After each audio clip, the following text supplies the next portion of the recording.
How to use Apple Pay in McDonald's app.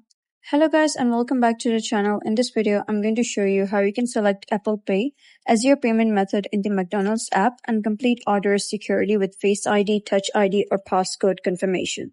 So let's get started. First of all, simply download the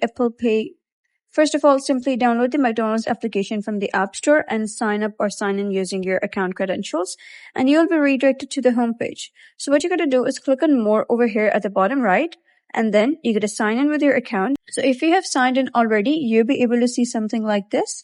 So you're going to head over, click on My Account, and then you'll be able to see payment options over here.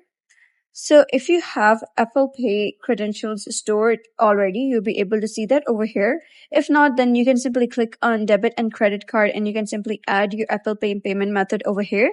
Or you can simply head over to the Apple Pay wallet of your phone and add McDonald's over there. And then you can use Apple Pay as your payment methods in the McDonald's app. So that is basically how you can use Apple Pay in McDonald's app. So if you found this guide helpful, give it a thumbs up. And don't forget to subscribe for more helpful tutorials. I'll see you in the next video.